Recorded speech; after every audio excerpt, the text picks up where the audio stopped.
자, 1517년 마틴 루터의 종교개혁 이후 506주년이 됐습니다. 그런데도 불구하고 오늘 우리 기독교 신앙은 영적 위기 앞에 서 있다고 해도 과언이 아닐 정도로 많이 무너진 신앙들을 갖고 있습니다. 복싱을 제가 잘 하지는 못하지만 구경은 좀 좋아했어요. 그래서 복싱, 제 친구 중에 이제 아마추어 복싱 선수가 있는데 메달도 따고, 근데 아마추어인데도 정말 복싱하는 사람은 다르더라고요. 이게 펀치를요, 우리는 뭐 팔이 잡잖아요. 근데 이 친구는 연습을 하는데 딱 저를 치려고 하는데 어떻게 제 뺨 바로 0.1인치 앞에서 멈추더라고요. 그런 훈련을 하는 거예요. 자, 그런데 그런 펀치를 한 대 맞으면 휘청거리게 되죠. 그러한 복싱의 유형이 있는가 하면 잔펀치를 자주 때리는 선수도 있어요. 그래서 강펀치를 맞고 휘청거리든지 아니면 잔펀치를 계속 맞아서 기운이 빠지든지 다리에 힘이 풀리고 휘청휘청거리면 위기가 오는 것입니다. 교회도 그런 모습입니다. 어떤 때는 시대적인 강펀치를 맞아서 교회의 신앙이 완전히 무너질 때가 있었어요. 그런가 하면 보기에는 어떤 펀치가 없는데 야금야금 들어와서 교회를 무너뜨리는 펀치들도 있더라고요. 이 모든 게 다 위기입니다. 이거는 교회도 그렇지만 우리 개인의 신앙이 그렇습니다. 나 개인의 신앙이 어느 날 큰 폭풍우가 몰려와서 하나님이고 뭐고 다 싫어 떠나는 이러한 마음도 있지만은 그냥 살면서 야금야금 나를 먹어 들어가는 그러한 찬펀치를 맞고도 우리는 위기를 만날 때가 있습니다. 오늘날 우리가 사는 이 시대를 아무리 봐도 위기 같아요. 문화적으로 위기입니다. 교육적으로 위기입니다. 경제적으로 위기입니다. 정치적으로 위기입니다.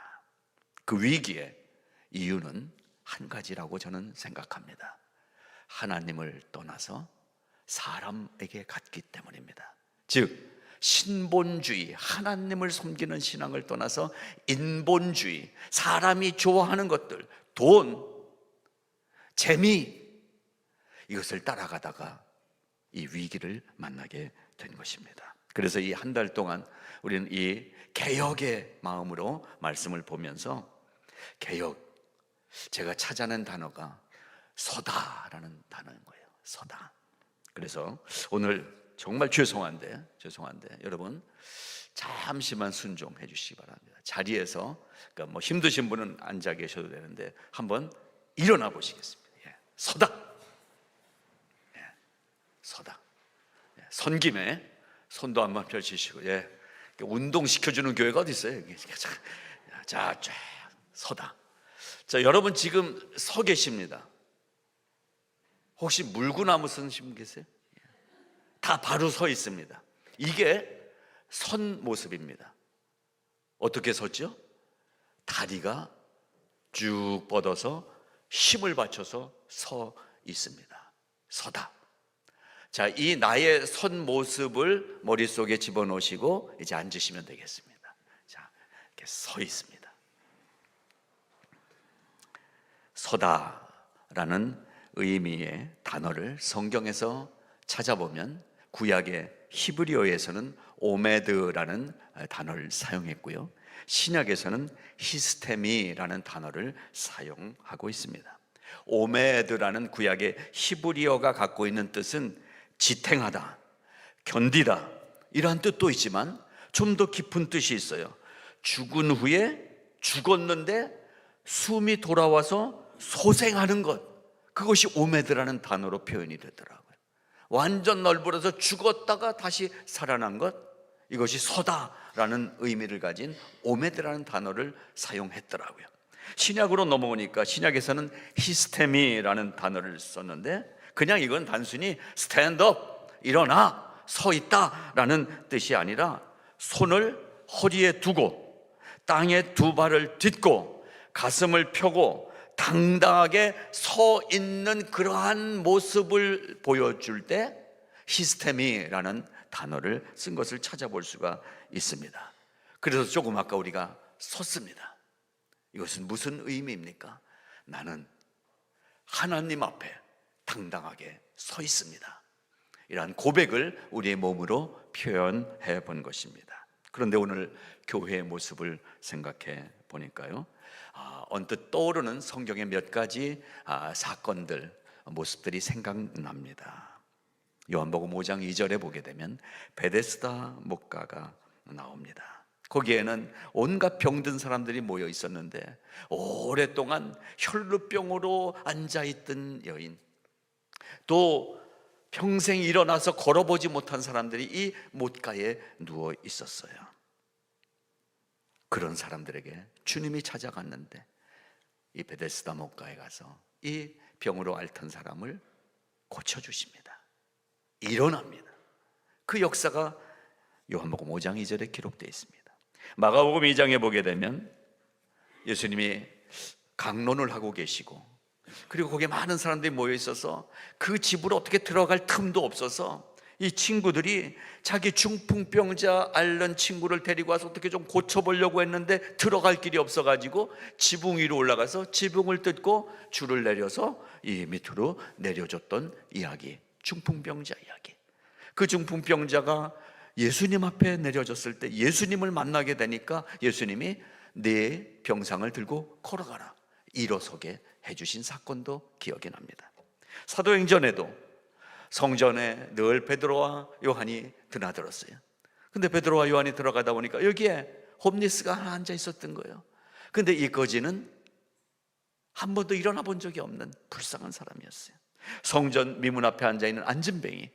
근데 나사렛 예수의 이름으로 명하노니 일어나 걸어라, 이 한마디에 일어나 걸어갔던 이야기도 만날 수가 있었습니다. 자, 이러한 이야기들이 생생하게 기록되어 있는 것이 신약 성경의 예수님의 이야기입니다. 그러니까 예수님을 만나면 어떻게 돼요? 서다. 다시 막 일어나고 싶으시죠 지금? 예수님을 만났는데 지금 예배 시간, 예수님을 만나면 일어서는 것입니다. 그렇습니다. 성경에 이 몇몇 사람만이 아니라 수많은 사람들이 예수님을 만남으로 말미암아 육체가 힘을 얻어서, 다리에 힘을 얻어서 일어난 사건들이 있는데, 건강해 보이는데 마음이 무너진 사람들, 마음이 찌그러진 사람들도 예수님을 만나서 마음이 회복되고 일어난 이야기도 무수하게 기록이 되어 있다는 사실인 것입니다. 그 중에 한 사람이 누구입니까? 여러분, 그때 무너졌었잖아요. 그때 사기당했을 때 지쳐버렸잖아요. 그렇게 무너졌던 우리가 예수님을 만나서 일어나 걸으며 살 수 있게 된 것 아닙니까? 이 서다라는 의미는 바로 그런 의미를 갖고 있습니다. 그래서 안진뱅이가 벌떡 일어나서 우뚝 서서 뛰어다니며 걸어다니며 하나님을 찬양했던 사건을 머릿속에 그리면서 이 서다라는 단어를 중심으로 내 신앙이 언제까지 안진뱅이 신앙으로 살 것이냐, 아주 여러분이 잊어버리지 않는 단어로 설명해 드리고 싶어요. 어떻게 살고 계세요? 한 주간 어떻게 사셨어요? 안 봐도 뻔하죠. 자빠져 자고 있었잖아요. 뒹굴뒹굴하고 있었잖아요. 왜? 일어날 힘이 없으니까, 인생이 너무 힘드니까. 근데 오늘 이 말씀을 통해서 다 일어나는 은혜가 있으시기를 바랍니다. 벌떡 일어나는 하나님의 축복이 임하시기를 바랍니다. 그래서 이 서다라는 단어를 좀 더 깊이 찾아보도록 하겠습니다. 첫째, 서다라는 말 속에는 인격적으로, 정신적으로 성숙해지다라는 의미가 있습니다. 마태복음 4장 5절에 보게 되면 예수님이 어떻게 쓰셨냐 하면 마귀가 예수님을 시험합니다. 그래서 성 위로 데리고 가서 그 성 위에 세워놓습니다. 예수님이 어디에 쓰셨습니까? 성 위에 쓰셨습니다. 마귀는 예수님을 조롱하고 그리고 뭔가 넘어뜨리기 위해서 성 위로 올라가서 세워 놓았지만 예수님은 그 성 위에서도 당당하게 쓰셨습니다. 이 세상 권세를 나한테 절 한번 하면 다 줄게 하는데 예수님은 당당했습니다. 성경에 그렇게 세밀하게 기록 안 했는데 제가 성경을 번역을 해보면 그렇게 할 것 같아요. 마귀가 까불고 있는데 예수님이 까불지 마, 이게 네 거냐? 이거 다 내 거다. 이렇게 제가 번역했을 것 같아요. 그 얘기하신 거. 왜? 당당하지. 이게 예수님 거니까, 하나님 거니까 우리가 그러한 서다의 의미를 가지고 여러분의 직장에서, 가정에서 서 있으시기를 바랍니다. 또 언제 서다라는 표현을 가르쳐주고 있냐면, 초대교회에 이제 교회가 사람들이 많이 모이다 보니까 뭔가 질서를 위해서 집사를 세웠어요. 디콘 7명의 집사를 세웠어요. 7명, 스데반, 빌립, 브루고노, 또 니가노르, 디몬, 바메나, 또 니골라, 이런 사람들이 초대교회 7집사였어요. 7집사를 세우는데 사도행전 6장 6절에 보게 되면 7집사들을 사도들 앞에 세우니 사도들이 기도하고 안수하니라. 여러분, 우리가 안수받은 자로 서 있기를 바랍니다. 나는 장로 아닌데요, 나는 집사도 아닌데요, 나 목사도 아닌데요. 그러나 하나님의 성령의 기름 부음을 받은 하나님의 사람인 것을 자각하시기 바랍니다. 그래서 우리는 하나님의 능력의 손으로 안수받은 성도들이 되어 있는 것입니다. 그러니까 뒹굴뒹굴 사는 게 아니에요. 자빠져 잠이나 자는 거 아니에요. 서서 살아야 되는 거예요. 신앙생활은 서서 하는 것입니다. 어느 집단에나 그렇듯이 교회에도 그런 인간님들이 계세요. 말로만 저거 이렇게 여러분, 섬김은 몸이 움직이는 것입니다. 몸이. 바로 이 7집사의 의미, 서서 살아간다라는 의미를 갖고 있는 것입니다. 바울도 서 있는 사람이었어요. 바울이 붙잡혀 갔어요. 바른 말을 하다가, 진리를 외치다가 공회 앞에 끌려가서 결박을 당하고, 그리고 감옥에 갇혔어요. 근데 감옥에서 저절로 문이 열리는 기적을 체험하면서 나오기도 합니다. 여기 한 군데 읽어드립니다. 사도행전 22장 30절. 이 천부장이, 군인이 유대인들이 왜 송사하는지를 알고자 해서 바울의 결박을 풀고 명하여 제사장들과 온 공회를 모으고 바울을 데리고 내려가서 저희 앞에 세우리라. 여러분, 경찰한테 잡혀가지고 서 있으면 괜히 마음이 막 쪼그라들고 그렇지 않아요? 죄진 것도 없는데. 바울은 죄진 게 없었어요. 근데 이 공회 앞에 끌려가서 서 있어요. 거기 서라고. 저는 안 봐도 본 듯합니다. 바울이 좀 못생기긴 했다고 그러지만 주눅 들고 있진 않았을 거예요. 어디 앞에서든 바울은 당당했던 거예요. 여러분의 상황이 어떤 상황이 혹시 닥쳐옵니까? 건강의 문제 앞에서 무너집니까? 너무나 힘든 비즈니스의 이 운영 때문에 힘들어서 주눅이 드십니까? 바울 같은 일어섬의 은혜가 임하시기를 바랍니다. 우리가 서 있는 곳은 당당한 곳이 되기를 바랍니다. 바울은 당당하게 서 있었어요. 바로 이러한 몇몇 가지 얘기를 찾아볼 때 서다라는 의미를 통해서 우리가 배워야 되는 것은, 개혁주의 정신이라는 것은 뭔가 고치고 뜯어 고치고 새롭게 하고 규례를 새로 만들고 하는 이러한 개혁이 아닌 거예요. 개혁의 정신은 인격적으로, 정신적으로, 신앙적으로, 영적으로 단단하게, 강하게 내가 있는 곳에 내가 서 있는 것이 개혁이라는 말씀인 것입니다. 그것이 우리의 개혁 신앙인 것입니다. 철저하게, 굳건하게, 단단하게, 당당하게, 단호하게 지금 있는 이 자리를 서 있으시기 바랍니다. 이 자리에 내가 서 있다. 그리고 서다라는 두 번째 의미를 찾아보니까 준비를 갖추고 있다라는 뜻도 있더라고요. 그런즉 서서 진리로 너희 허리띠를 띠고 의의 흉배를 붙이라 라고, 전신갑주를 입으라라고 에베소서가 가르쳐주고 있습니다. 여러분, 성도인 우리는 전신갑주를 입고 사는 군인이라는 사실을 기억하시기 바랍니다. 여러분, 아까 섰지만 일단 군대 가서 서면은 어떻게 합니까? 부대 차렷! 근데 이 요즘 그리스도인들은 성경이 차렷 해도 건들 예비군 같아. 다 예비군, 민방위 같아. 민방위 흔들흔들 다니는데, 성경은 분명히 말씀하십니다. 시대가 악하다고 그랬어요. 이 시대가 악하다, 깨어있으라고 그랬어요. 서서 진리로 허리띠를 딱 띠고 의의 흉배를 붙이고 전신갑주를 입고 투구를 쓰고 서 있으라. 준비를 갖추고 있어야 된다라는 것입니다. 세 번째, 서다라는 의미를 또 하나를 보게 되면 신중하면서도 겸손한 마음을 가져야 된다라고 가르쳐주고 있습니다. 고린도전서 10장 12절 말씀입니다. 그런즉 선줄로 생각하는 자는 넘어질까 조심하라.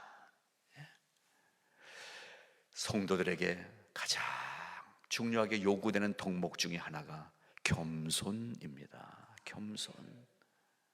능력은 있는데 겸손하지 않아요. 많은 목사들이 그래요. 기도해줬다는 거예요. 무슨 기도를 해줘 목사가? 자기가 먼저 기도해야 되는 거예요.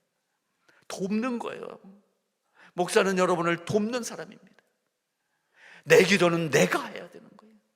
근데 가서 기도해주고, 이거 뭐 우리끼리 얘기지만 돈 받는 목사들이 있단 말이에요.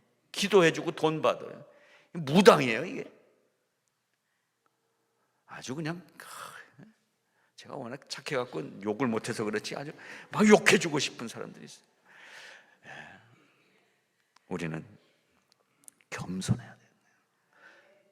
신앙생활 오래 할수록 겸손해야 되는 거예요. 가을입니다. 벼이삭이 익어가요. 익은 벼는, 제가 이거 시험에 나오는 문제니까 기억하세요. 벼이삭은 꼿꼿하게 서 있다. 2번, 고개를 숙였다. 몇 번입니까? 이거 중요한 건데 정답을 제가 알려드린 거예요. 벼이삭은 익을수록 고개를 숙인다. 여러분, 이거 하나만 깨달아도 세상에서도 좋은 일이 일어나요. 사람 앞에서 뻣뻣한 건 누가 좋아합니까? 근데 참 힘들죠. 집에서도 안 되시잖아요, 여러분. 끝까지 맞으면서도 버티는 여인들도 계시고. 우리는 고개를 숙이는 신앙을 꼭 가져야 돼요. 겸손해야 돼요. 나보다 남을 낮게 여기고. 나는 언제나 나를 얘기할 때 나 같은 거라고 여러분 속으로 얘기하세요. 나 같은 게, 이게 신앙의 저는 첫걸음이라고 생각합니다. 그래도 나 정도 되니까 이렇게 말씀도 빨리 깨닫고 이러지. 나 같은 게 예수를 믿게 됐다는 거예요. 아마 이 예수 믿는 것도 뭐 학력고사, 예비고사 보고 뭐 대학 입시처럼 시험 보고 했다면 여러분 합격할 사람 몇 명이나 있을까요? 여기에 대충 공부 잘 뭐 그 정도 했잖아요. 여러분 시험에 붙을만 하세요? 보면 너무나 감사하게 예수 믿는 거에 시험이 없다는 거예요. 시험이 그냥 그 고사장애가 앉아 있으면 합격이 되는 거예요. 주님 앞에 나오면 합격이라는 거예요. 근데 안 나와요. 왜? 뻣뻣하니까. 내 주목을 믿어야 되니까. 보이지 않는 하나님 앞에 예수 믿는 것들 보이지도 않는데 거기 가서 뭐야? 여러분 겸손하면 하나님 앞에 엎드리게 되는 것입니다. 이 서다라는 의미에는 겸손이 담겨져 있다는 것을 기억하시기 바랍니다. 여기에 덧붙여서 신학적인 의미를 한 두세 가지만 말씀드리겠습니다. 서다라는 이 단어 속에 가르쳐주는 신학적인 교훈이 있어요. 첫 번째, 서다라는 단어에는 내가 서든 이 집사님이 서든 박 집사님이 서든 서다라는 우리의 의미 속에는 하나님이 함께 서 계시다라는 의미가 반드시 함께 붙어 있다는 사실을 기억하시기 바랍니다. 나 혼자 선 것은 교만인 거예요. 내가 서 있는 자리에 주님이 함께 서 계시다라는 것이 신학적인 서다라는 의미인 것입니다. 하나님은 그의 백성을 흠이 없이 세워주신다고 말씀하셨어요. 우리 옆에 주님이 계시다고 유다서가 말씀해요. 능히 너희를 보호하사 거침이 없게 하시고 너희로 그 영광 앞에 흠이 없이 기쁨으로 서게 하실 그 예수 그리스도로 말미암아 영광과 위엄과 권위와 권세가 영원 전부터 이제와 영원토록 있을지어다. 아멘. 이렇게 유다서에 기록이 되어 있어요. 나 혼자 서 있으면 교만 덩어리일 뿐이에요.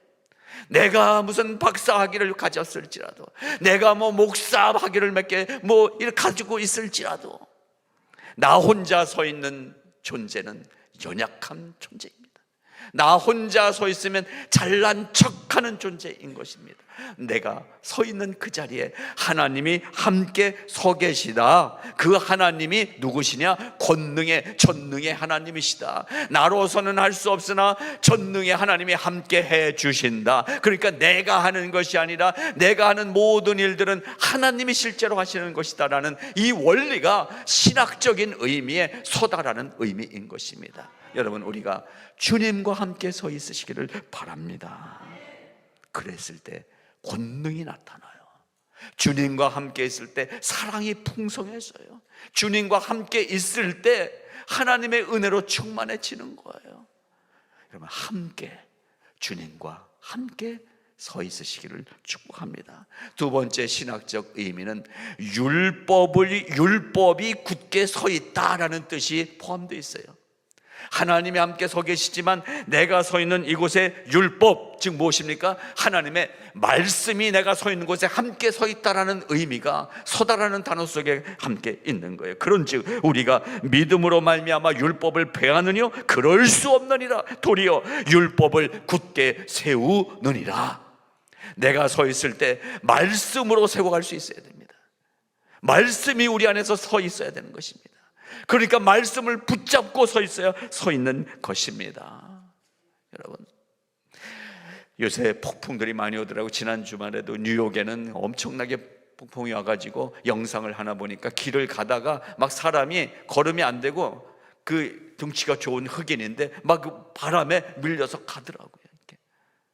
그래서 넘어져갖고 바람에 굴러가더라고요. 그 정도로 센 바람이 불어오고 그랬더라고요. 여러분, 세상의 폭풍 앞에 나 혼자 서 있으면 어떻게 해야 될까요? 기둥을 붙잡아야죠. 그 기둥이 무엇입니까? 말씀인 거예요. 말씀을 붙잡고 사는 여러분 되시기를 축복합니다. 교회 다녀도 말씀 안 읽어. 말씀 따로, 나 따로. 근데 가장 기초 유치원. 그래서 그 책이 나온 거예요. 내가 아는 제목, 내가 세상에 아는 모든 것은 유치원에서 배웠다. 이런 제목이 번역된 책이 있잖아요. 사실 유치원에서 다 배운 거예요. 유치원에서 배운 거 교회에서 계속 가르쳐 드리는 거예요. 바람이 많이 불 때는 기둥 붙들고 있으라는 거예요. 말씀과 함께 서 있으시기를 축복합니다. 또 한 가지, 서다라는 의미 속에는 확실한 부활 신앙이 담겨져 있어야 되는 것입니다. 예수님은 부활하셨습니다. 살아계신 주, 나의 참된 소망, 찬양하시잖아요. 살아계신 주님, 부활의 주님, 그 부활의 주님이 내 삶 속에 함께 계셔서 죽은 내 삶이 살아나는 역사가 매일매일 일어나는 것이 서다라는 의미 속에 있다는 것입니다. 잠은 무엇인가? 잠자는 게 뭐예요? 잠자는 건 죽는 거잖아요. 똑같아요. 숨을 쉬고 있을 뿐이지 푹 잠들었을 때 죽은 거하고 똑같잖아요. 근데 그 잠자는 속에 아침이 밝아오면, 해가 떠오를 때에 내 호흡도 살아나고 내 생기들이 살아나고 기운이 나서 아침을 일어나서 맞이하게 되잖아요. 부활 신앙인 것입니다. 여러분, 살다가 신앙생활 하다가 약해질 때 있어요. 넘어질 때 있어요. 쓰러질 때 있어요. 답답할 때 있어요. 이래갖고 어떻게 내가 살아갈 수 있을까? 어떤 경우에는 공황장애 요즘 많잖아요. 예수 믿어도 공황장애 겪게 되는 분들 많더라고요. 시대가 그래요. 그러나 그런 속에서도 하나님은 우리를 살려주십니다. 살아나게 하십니다. 부활 신앙인 것입니다. 이 부활 신앙, 그래서 예수님이 부활하신 후에 제자들에게 오셨잖아요. 오셔서 이튿날 곧 안식 후 첫날 저녁 때에 제자들이 유대인들을 두려워하여 모인 곳에 문들을 닫았더니 문이 꽉 닫혀 있었는데 예수께서 오사 가운데 서서 가라사대 너희에게 평강이 있을지어다. 여러분, 이게 말이 되는 얘기예요? 지금 문이 다 닫혀 있는데 갑자기 예수님이 여기 나타나신 거예요. 여러분, 있을 수 있는 일입니까? 있을 수 없는 일을 부활하신 예수님은 증거로 보여주신 거예요. 그 예수님은 오늘도 똑같은 방법으로 우리 가운데 들어와 계시다는 사실을 믿으시기 바랍니다. 아무리 마음을 강하게 꽉 닫고 있는 그 사람도 오늘날 예수님이 들어오시면 그 안에 예수님이 살아 역사하시는 일들이 일어나는 거잖아요. 그렇게 내가 변하게 된 거잖아요. 그것이 부활신앙입니다. 내가 섰다, 이 부활신앙으로 서 있는 것이라는 사실을 믿으시기 바랍니다. 개혁신앙은 그래서 바로 이렇게 서 있는 것을 개혁신앙이라고 말씀드리는 것입니다. 그 서 있는 그 자리가 어떤 자리예요? 오늘 제목이에요. 은혜와 진리 편에 서 있는 거예요. 여러분, 어제 아시안컵에서 한국하고 중국이 8강전에서 2대 0으로 이겼다고 아까 뉴스가 나왔더라고요. 이길만 해요. 우리 너무 잘해요. 근데 이 중국 애들이 진짜 난리를 펴요. 난리를. 그 가운데서 아주 코를 납작하게 하고 또 이겼어요. 여러분, 만일 아시안컵 우리가 구경 가서 그 홍저우인가 거기 경기장에 어제 들어가 있었다면 중국 편을 응원하십니까? 한국 편을 응원하십니까?